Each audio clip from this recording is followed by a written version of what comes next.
15.4 हमारी पूरी की पूरी डिपेंड करती है ओजाइफ पर। तो पहले मैं आपको ये सिखाऊंगी कि ओजाइफ क्या होता है। ओजाइफ एक तरह से हमारा ग्राफ होता है, यानी कि फ्रीक्वेंसी पॉलीगन होता है। और इस ग्राफ को बनाने के लिए हमें चाहिए होती है CF और उसके साथ अपर लिमिट या फिर लोअर लिमिट। तो जब हम अपना ओजाइफ का ग्राफ बनाते हैं तो वाई एक्सिस पर CF को लिखा जाता है, यानी कि कम्युलेटिव फ्रीक्वेंसी को, और एक्स एक्सिस पर अपर लिमिट या फिर लोअर लिमिट को लिखा जाता है।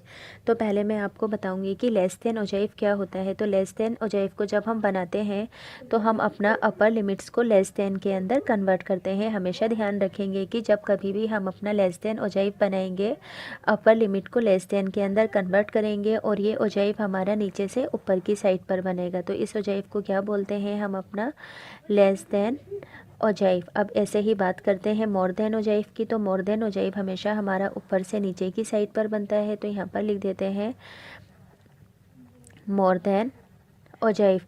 इस ओजाइफ को बनाने के लिए लोअर लिमिट को हम अपना क्या करते हैं, मोर देन और इक्वल के अंदर चेंज करते हैं। अब इन दोनों ही ओजाइफ का जो इंटरसेक्टिंग पॉइंट होता है, उस पॉइंट से एक लाइन को ड्रॉ किया जाता है और उस लाइन पर जो हमारा एक्स एक्सिस पर नंबर आता है वो हमारा मीडियन होता है, यानी कि बिना फॉर्मूला के यूज़ किए हुए ग्राफ की मदद से हम अपने मीडियन को फाइंड कर लेते हैं। तो अब यहाँ पर आपका ओजाइफ का कंसेप्ट क्लियर हो गया होगा कि लेस देन ओजाइफ को बनाने के लिए अपर लिमिट को लेस देन के अंदर कन्वर्ट किया जाता है और मोर देन ओजाइफ को बनाने के लिए लोअर लिमिट को मोर देन और इक्वल के अंदर कन्वर्ट किया जाता है। लेस देन ओजाइफ हम इसकी निशानी ये होती है कि ये नीचे से ऊपर जाता है और मोर देन ओजाइफ की ऊपर से नीचे आता है। तो अब हम अपना क्वेश्चन नंबर फर्स्ट करना स्टार्ट करते हैं। The following distribution gives the daily income of 50 workers of a factory. Convert the distribution above to a less than type cumulative frequency distribution and draw its ओजाइफ। यानी कि यहाँ पर किसी company के 50 वर्कर्स की डेली इनकम का data दिया गया है, तो हमें यहाँ पर ओजाइफ ड्रॉ करना है लेस देन टाइप। तो लेस देन टाइप ओजाइफ को बनाने के लिए क्या करेंगे, हम अपनी अपर लिमिट को लेस देन के अंदर चेंज करेंगे। तो हम यहाँ पर लिखेंगे डेली इनकम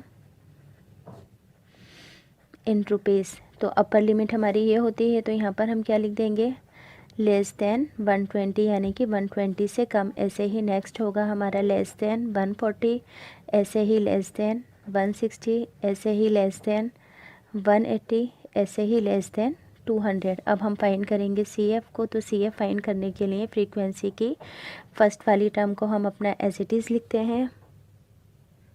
अब यहाँ पर क्या करेंगे कि 12 के अंदर 26 को प्लस करेंगे, 12 के अंदर 14 को प्लस करेंगे तो ये होगा हमारा 26। अब 26 के अंदर 8 को प्लस करेंगे तो ये होगा हमारा 34। 34 में 6 को प्लस करेंगे तो होगा 40 और 40 में 10 को प्लस करेंगे तो होगा 50।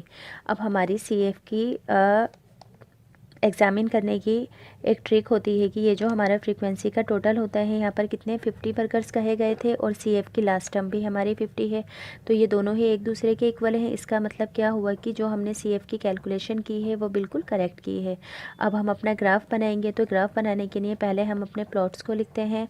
तो पहले लिखे जाते हैं एक्स वाले और बाद में वाई वाले। तो एक्स एक्सिस पर क्या आएगी हमारी, एक्स एक्सिस पर मैंने बताया था कि लेस देन वाला डेटा, तो यहाँ पर होगा हमारा 120 और वाई एक्सिस पर आएगा ऐसे ही 12। तो ये फर्स्ट प्लॉट बन गया। अब ऐसे ही सेकंड बनाएंगे हम अपना 140 और 26।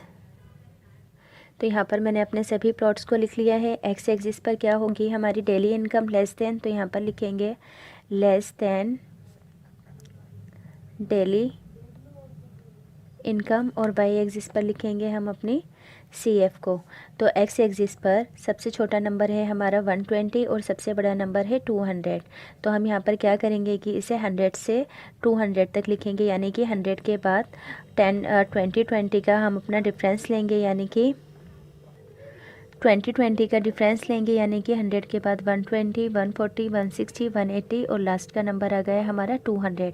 अब यहाँ पर एक चीज़ ध्यान रखने वाली बात क्या है कि यहाँ पर हमने 0 के बाद बाकी सभी नंबर को स्किप करते हुए डायरेक्ट 100 लिखा है और बाकी सबके बीच का जो डिफरेंस है नंबर्स का 20 का है और इसके बीच के अंदर 100 का डिफरेंस है। तो जो हम डिफरेंस को स्किप करते हैं तो हम ग्राफ में हमेशा उसे इस तरह से कट कर देते हैं। अगर हम एग्ज़ाम में इस डिफरेंस को ऐसे कट कर नहीं दिखाएंगे तो एग्ज़ाम एग्जामिनर हमारे मार्क्स काट लेगा। तो हमेशा हमें जब भी हम अपने किसी भी डिफरेंस को इस तरह से ज़ीरो के बाद स्किप करें तो इस कट के साइन को लगाना हमारे लिए ज़रूरी होता है। अब ऐसे ही बात करते हैं वाई एक्सिस की। तो सबसे छोटा नंबर है 12 और सबसे बड़ा है हमारा 50।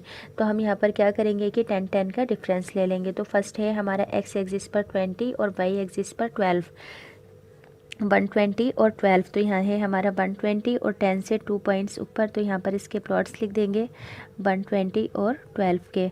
अब नेक्स्ट है हमारा 140 पर 26। तो एक्स एक्सिस पर है हमारा 140 और इधर की साइड से आ जाएगा हमारा ये 26। तो यहाँ पर लिख देंगे 140 और 26। नेक्स्ट है हमारा 160 पर 34।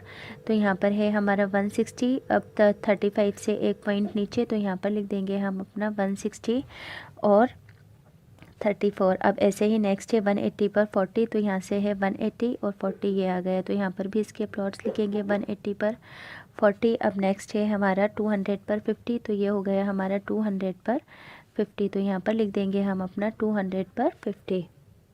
अब यहाँ पर हम इन सभी पॉइंट्स को ज्वाइन करेंगे, पर ज्वाइन करने के लिए स्केल का यूज़ नहीं करेंगे, फ्री हैंड ज्वाइन करेंगे इस तरह से।